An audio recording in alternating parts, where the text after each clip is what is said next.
Semoga acara hari ini dapat membawakan knowledge baru di dunia neonatologi.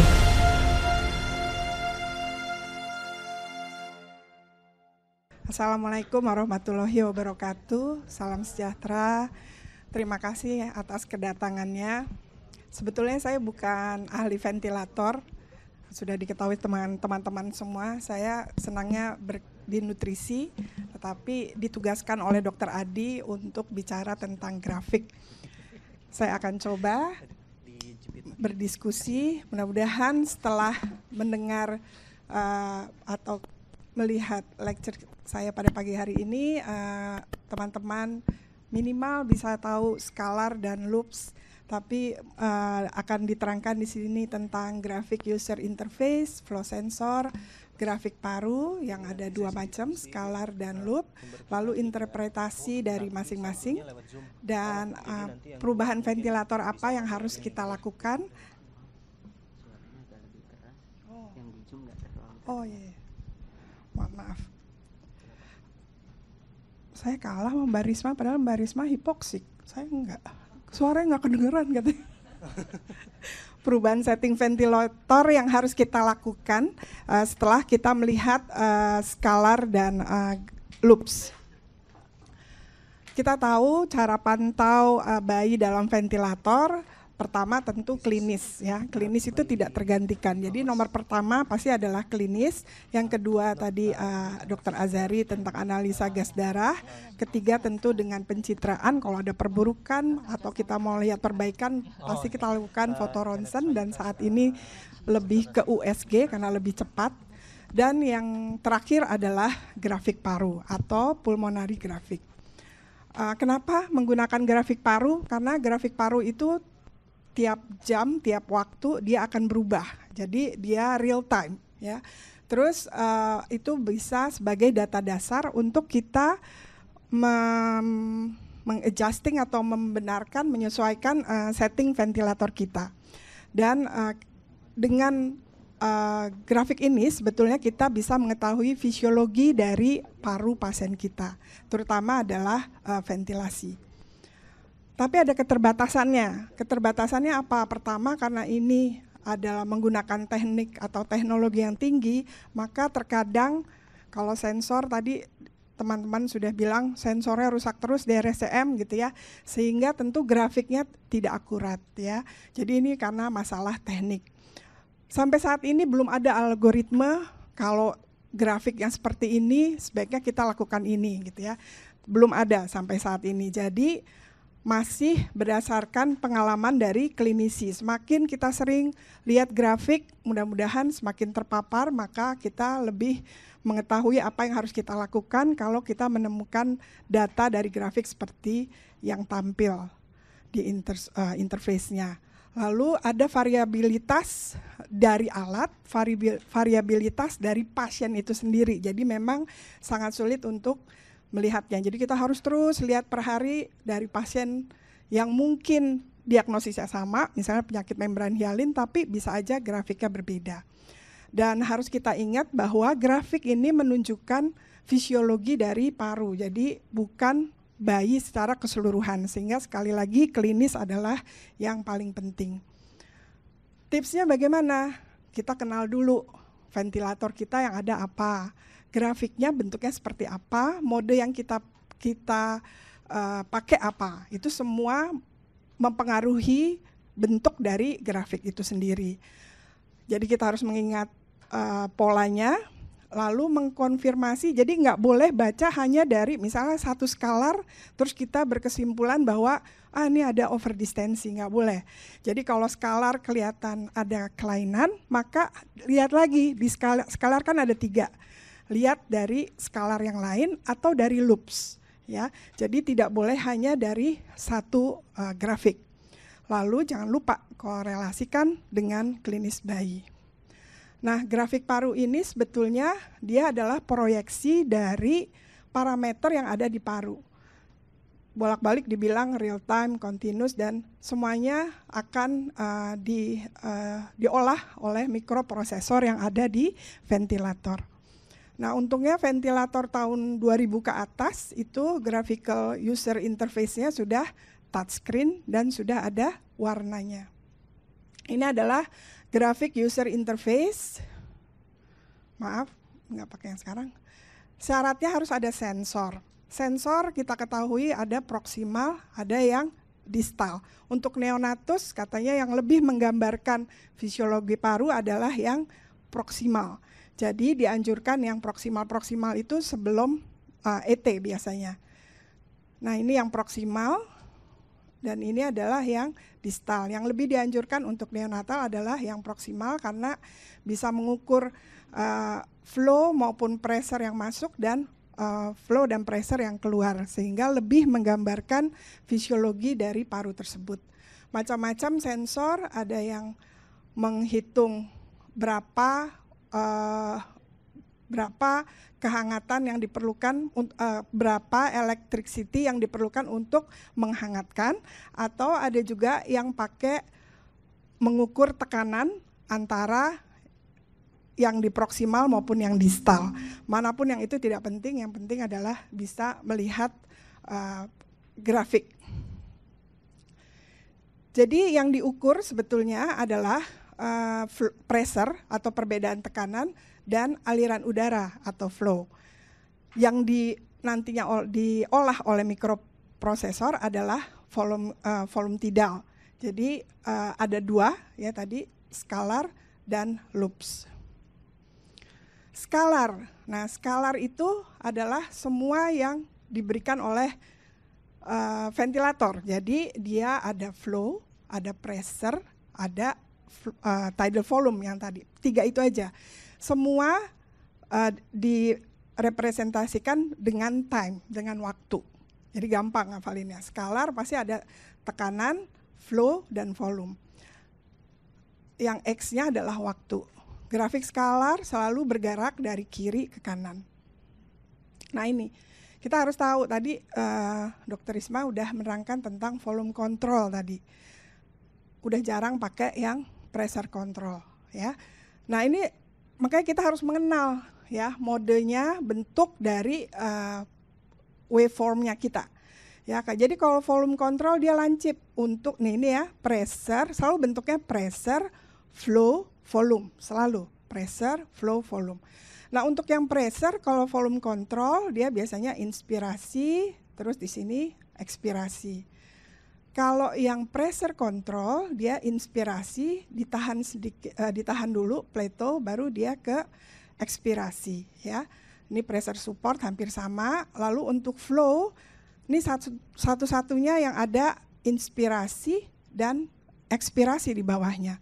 Kalau kita lihat yang pressure dan volume itu hampir-hampir sama. Bedanya di mana? Kalau volume dia di sini nih inspirasi, ekspirasinya hampir berbanding satu-satu gitu ya. Kalau yang ini enggak, inspirasinya terjadi di sini ya. Nah, jadi seperti ini. Nah, kalau yang volume tadi seperti yang Dr. Risma terangkan, kalau volume control pasti volumenya terus-terusan sama, yang bedanya adalah di pressure. Sementara kalau pressure control pasti pressure yang sama, yang volumenya yang berubah-ubah. Jadi, maaf Dr. Rosi, suaranya agak sedikit dibesarkan karena rekan-rekan yang di Zoom agak sedikit kurang mendengar katanya. Enggak perlu, mic-nya aja dok. Perasaan udah teriak. Mohon maaf dok. Kurang juga ya. Ya. Nempel. Selesai COVID. Oke, jadi kembali ya, ini pressure, flow, volume. Jadi kita harus tahu volume control, bentuk untuk pressure-nya adalah gunung, sementara yang pressure control bentuknya ada plateau, karena di sini flow dialirkan baru memulai ekspirasi. Satu-satunya yang ada inspirasi di atas, ekspirasi di bawah adalah flow, dan yang volume hampir sama bentuknya dengan pressure, tapi kalau kita bagi dua, ini baginya 1:1. Sementara itu dulu, lihat triggernya tadi bisa mesin, ya kalau axis control, bisa kalau PSV tentu pasien. Ya. Yang pressure ini terutama menggambarkan tentang mesin sebetulnya. Ya. Nanti diterangkan di belakang. Sementara kalau yang flow ini lebih ke arah pasien. Jadi pelajari dulu flow, yang lain belakangan aja ya. Karena flow yang paling banyak memberikan informasi. Nah ini tadi kalau kita lihat, ini apa nih kira-kira? Volume atau pressure control?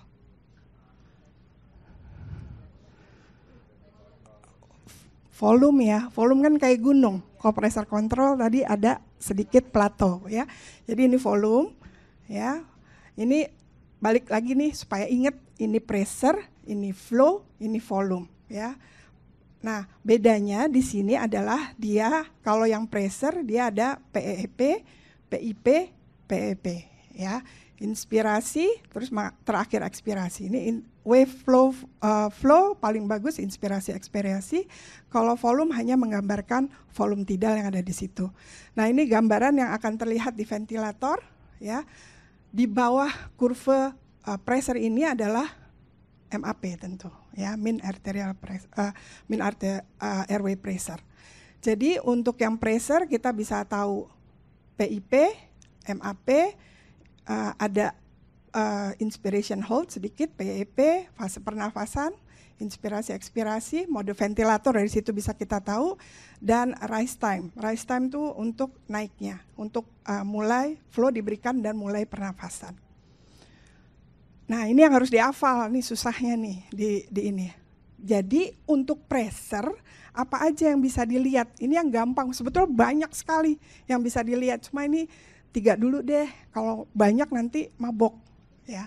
Jadi pertama adalah kita bisa melihat oksigenasi ya, karena tadi di bawah kurve itu adalah MAP. Lalu bisa melihat efek atau adekuatnya dari flow yang kita berikan, flow dari ventilator tersebut. Dan kembali ini menggambarkan mesin, makanya integritas dari sirkuit dan ventilator itu sendiri. Nah ini udah pasti diterangkan berulang-ulang ya yang di bawah curve ini. Jadi bisa meningkatkan oksigenasi dengan meningkatkan flow, meningkatkan PIP, PEP, memanjangkan TI dan menurunkan TE misalnya ya. Ini untuk oksigenasi. Jadi kita lihat kalau oksigenasi jelek kita bisa tingkatkan dari situ. Nah, lihat efek dan adekuasi dari flow nomor 2. Lihat kalau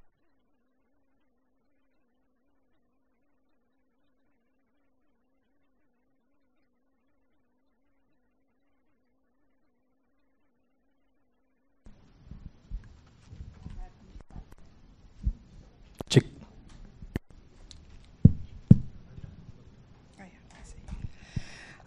Kalau gambarannya seperti ini, terlalu lancip ya, terlalu lancip. Ini artinya flow-nya kurang ya. Setelah dibetulin mestinya dibentuknya seperti ini. Ini kalau ada plateau artinya pressure ya. Jadi kalau ada bentuk seperti ini yang dikatakan flow-nya sangat kurang, insufisiensi ya. Nah, contohnya di sini, ini yang normal ya, bentuknya kan seperti ini. Kita lihat nih PIP-nya di setting 20, PEP-nya hampir 5. Nih MAP-nya itu 9, oksigenasi bagus. Tapi kalau gambarannya, kalau dibandingkan kan ini lebih kurus ya. Disebutnya sign ya, lebih kurus. Kita lihat nih, PIP-nya 20, PEP-nya 5, tapi ternyata MAP-nya lebih kecil. Nah dari sini kita bisa, apa yang kita lakukan untuk memperbaiki oksigenasi. Jadi kalau ada gambaran kecil ini, artinya flow-nya tidak cukup. Demikian juga ada gambaran seperti ini. Kalau ini disebut flow starvation, sangat kurang ya. Kita lihat PIP-nya padahal 21, PEP-nya 5 lebih tinggi ya. Jadi apa yang kita lakukan tentu meningkatkan flow, di alatnya ada ya. Jadi tingkatkan aja flow-nya. Yang kedua tadi lihat integritas dari mesin ya, tapi tidak ada gambarnya. Jadi kalau gambaran dari si pressure ini tidak baik, di sini ya, nggak tergambar, dia flat aja, ya. Apalagi sampai ketiga-tiganya flat, itu artinya ventilatornya yang rusak, sensornya yang rusak. Jadi biasanya orang-orang teknisi dia akan lihat kalau dibilang sensor rusak atau enggak, dia akan lihat dulu yang pressure-nya. Kalau pressure-nya bentuknya flat, itu biasanya alatnya yang rusak. Jadi pasti akan dibetulkan, ya. Tapi kalau pressure-nya bagus, yang rusak yang dua itu artinya pasiennya yang bermasalah. Itu yang disebut sebagai integritas mesin yang kita lihat dengan pressure. Sekarang ke flow. Nah, flow ini paling penting karena flow paling banyak informasi, ya. Yang kedua, biasanya dia di kedua, ya. Has, ada inspirasi, ada ekspirasi. Di sini kita bisa melihat tidal volume, time ekspirasi, time inspirasi, ya, dan tekanan yang atas dan maupun yang bawah, ya. Nah, apa yang kita bisa lihat? Bisa lihat IT, inspirasi time-nya terlalu panjang, terlalu pendek. Bisa melihat resistensi dari jalan nafas, bisa lihat obstruksi jalan nafas, ada air trapping maupun air leak, ya. Banyak kegunaannya. Yang benar kan seperti ini, ya, inspirasi, terus sebentar ekspirasi. Nah, kalau begini, ini kan dia artinya belum selesai inspirasinya, sudah dimulai ekspirasinya. Yang kita harus lakukan adalah panjangkan IT-nya, benar. Wah, udah pinter-pinter ternyata. Panjangkan aja IT-nya, karena ini terlalu pendek, ya. Kalau yang ini, udah ada jawabannya lagi, ya. Kalau yang ini kan panjang nih, ya, inspirasi panjang, baru dia ekspirasi. Artinya inspirasinya terlalu panjang, jadi kita harus pendekin inspirasinya, ya. Atau bisa juga nih pasien mungkin nafasnya sudah mulai banyak, jadi kita ganti ke SEMV dengan PSV mode, ya. Ini juga sama, ya. Panjang nih inspirasinya, jadi pasiennya tahan napas lama, jelek nih nanti pasiennya lama-lama, ya. Jadi harus betulin, pendekin, maka akan terlihat membaik. Ya, mohon maaf dok, waktu 5 menit lagi. Waduh, 5 menit masih banyak. Mbak Risma gimana ini 5 menit? Ya sudah, ini yang SEMV, ya. Yang SEMV, ini kalau kita lihat nih yang di-trigger oleh mesin, ini yang oleh napasnya itu sendiri, kita bisa lihat dari pemeriksa dari waveform ini, ya, udah bagaimana bentuknya. Nah, ini kalau di nafas sendiri biasanya bentuknya cekung seperti ini, ya. Kalau di-trigger oleh mesin dia tidak ada cekung. Nah, ini lihat resistensi jalan nafas. Kalau resistensi jalan nafasnya terganggu, maka dia akan ini normal, ya. Nah, ini akan memanjang dan tidak sampai balik ke baseline. Ya, ini adalah resistensi jalan nafas yang terganggu. Nah, ini yang tadi, ya. Kalau ada ini artinya mesinnya bagus nih, mestinya. Tapi yang ininya enggak bagus, ya. Ini artinya ada blok. Ada blok di ET bisa, atau ada sekresi. Pokoknya ada blok, sesuatu yang memblok saluran nafas. Ini ada obstruksi tadi, ya. Jadi memanjang dan tidak sampai ke basal, ya. Nanti bisa jadi overdistensi. Nah, ini, ya. Dia jadi inspirasi, dia nggak sampai ke basal. Ini jadi cepet-cepet nih. Volume. Nah, kalau volume ada 3, bisa lihat air leak, bisa lihat terekstubasi, bisa lihat volume tidal, napas yang dikasih mesin, dan napas yang spontan. Nah, kalau air leak, dia tidak bisa kembali ke baseline, ya. Jadi dia tidak kembali ke 0, ya. Jadi terbuang. Ingat air leak. Ya, gambarannya akan seperti ini. Air leak jadi lihatnya di volume, ya. Air leak lihatnya di volume. Kalau terekstubasi, maka dia menerima ada yang masuk, yang keluarnya nggak ada. Nah, kalau ada gambaran seperti ini, pasiennya memburuk, lihat mungkin terekstubasi, ya. Kita bisa lihat kesiapan dari ekstubasi, ya. Kita lihat yang napas spontannya kecil, lama-lama jadi gede sesuai dengan yang dikasih oleh mesin ya. Ini udah siap untuk diekstubasi ya. Nah seperti ini kan udah hampir sama nih ya, yang napas spontannya. Ini untuk volume ya, ini untuk yang flow ya. Kalau udah hampir sama seperti ini, sudah siap ya. Kita bisa lihat juga sinkroni ya. Sinkroni kalau tadinya nafasnya tidak bagus ya, kita lihat nih tidal volumenya beda-beda ya. Tapi kalau kita pakai ventilator yang bisa mensinkronisasi dengan napas bayi, maka akan terlihat lebih baik parameternya.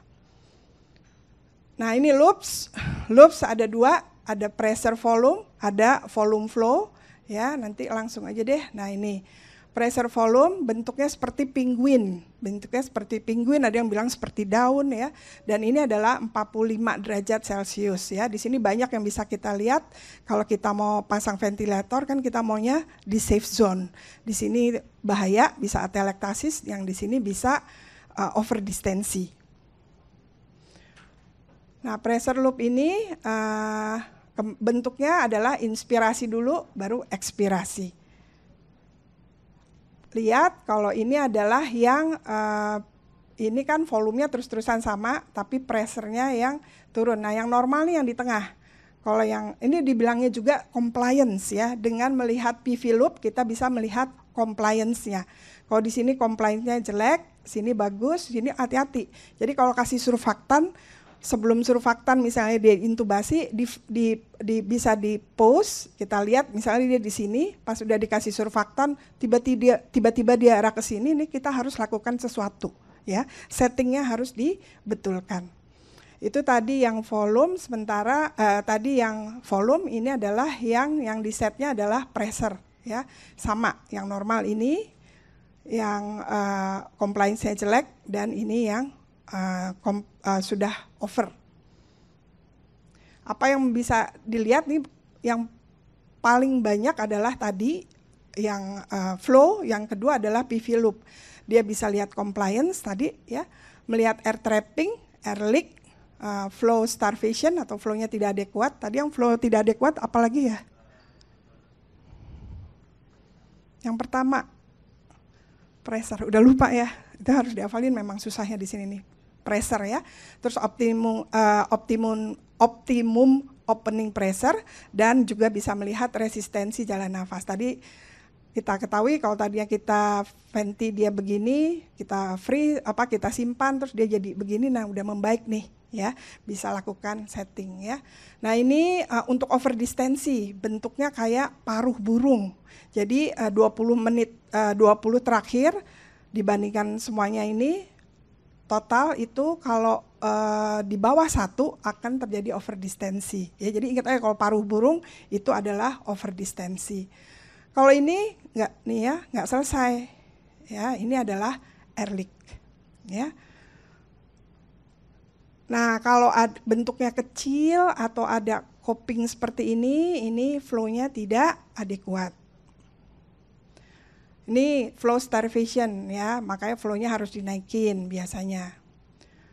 Ini nanti Dokter Adi ya untuk opening pressure ya, biasanya untuk membuka paru. Nah kalau ada bentuk gendut seperti ini artinya kalau gendutnya cuma di sini aja, artinya ada resistensi yang meningkat waktu saat inspirasi. Kalau yang sini yang gendut waktu ekspirasi. Contohnya kalau yang inspirasi ET block, yang ekspirasi adalah cairan. Ya, ini sama, tapi ini yang terlihat selain gendut juga sumbunya di bawah 45 derajat.